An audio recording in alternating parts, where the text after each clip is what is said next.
In this video, I'm going to show you brand new phones that are coming out in 2021. I will be giving a complete guide on the best phones and will review them from quality, price, and many other factors. This video is informative and will give you all the information. Apple's iPhone is always anticipated every year. The iPhone 13 supposedly coming out around September. This will be Apple's newest product. Here are some things we can expect from the phone.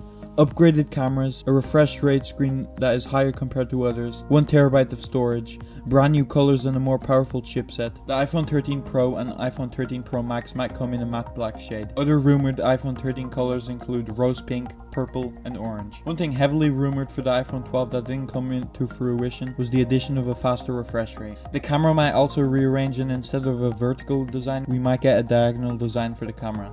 iPhone 13 rumor price is at $700. This next phone is definitely a design we will see more of. It is the futuristic fold design, the Samsung Galaxy Z Fold 3, the best foldable phone yet. Beyond having a big foldable screen, the main Samsung Galaxy Z Fold 3 rumors so far suggest it might support Samsung S Pen style, have an in-screen camera, and possibly even a red, green, blue LED strip on its hinge. This is insane. The Samsung Galaxy Z Fold will be released on August 3rd, and that's only 36 days away.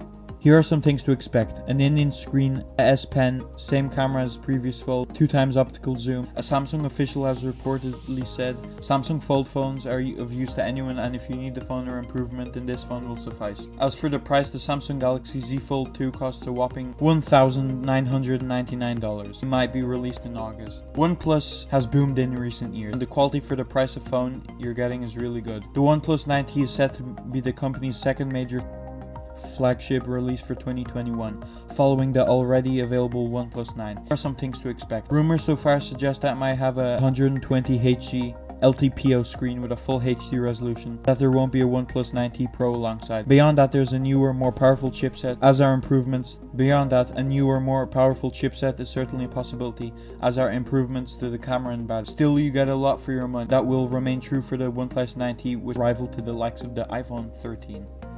In recent years, OnePlus has started offering an IP68 rating on its Pro handsets, which is a level of waterproofing that's in line with other high-end phones. Waterproof is something we would love to see. We're likely to see the OnePlus 9T in September or October. The price is not confirmed, so many people believe it will follow the price range from the previous OnePlus 9, so the OnePlus 9T might come in around $729.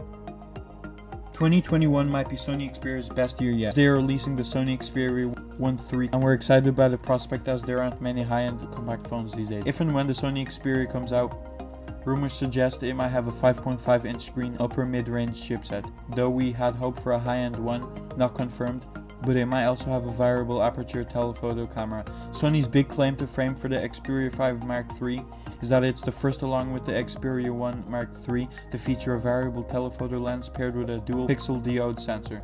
The Sony Xperia 5 III design will look and sound pretty dang familiar to owners of the Xperia 5 II. Comparing the specs and even just looking at the product render Sony provided, we couldn't find many differences between the two. The next phone, don't hate me if I pronounce it wrong, is Huawei P50. In the past, we'd have been a lot more excited about the new entries in Huawei's flagship. Typically have some of the best cameras you'll find on a phone, coupled with generally impressive hardware and competitive power. The Huawei P50 will probably be no exception, but since the Huawei ban, the company has been unable to offer Google's app or access to the Google Play Store on its phones, which significantly hampers the software side of things. The Huawei P50 Pro will have a 6.6-inch curved screen, but the camera is less likely to be the star of the show, with leaks pointing to a very large sensor and a distinctive housing. There isn't too much information on this phone, so we can't tell you all the rumors because it's hard to believe if this was all rumors, and I don't want my viewers getting misled. Set to release later in the year, presumably October or November, with a price tag of $900. Another one from Apple is the iPhone SE 3. Apple's upcoming phones, the company might also launch a successor to the iPhone SE 2020. We've heard very little about the iPhone SE 3 so far, and there's every chance we won't see it until a later year, like next year or 2023. There's a lot of talk of an iPhone SE Plus. It might end up being the iPhone SE 3 in all but name. This is thought to have a larger 5.5 or 6.1-inch screen, but to retain the general affordability of the iPhone SE range. It's not clear as whether the iPhone SE 3 will keep the physical home button and the big bezels, a design that's becoming increasingly dated. There might be more cameras and improved battery life, a rumor of 5G and a higher refresh rate. The SE will be super affordable. The price might be around $399 and might be released in late 2021 or later on.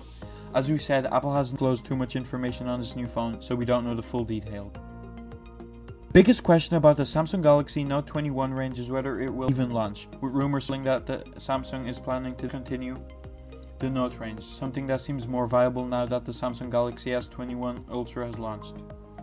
That doesn't necessarily mean it's cancelled. There's a high chance it will be delayed until next year at the very least, and it's looking like the Note range's days are numbered in general, but we might still get a Samsung Galaxy Note 21 at some point. As usual for the range, you can expect an S Pen stylus, a big screen to make the most of it, and plenty of power. If the Samsung Galaxy Note 21 does launch in 2021, we'll probably see it in around August. A decade ago, Nokia phones were somewhat popular. Now they've plummeted into irrelevancy, but that doesn't make them bad. They aren't the boomer brick phones anymore. They are iPhones and Samsung quality phones that neglect has put it into an advantage, especially for budget consumers. The Nokia 10 might come out.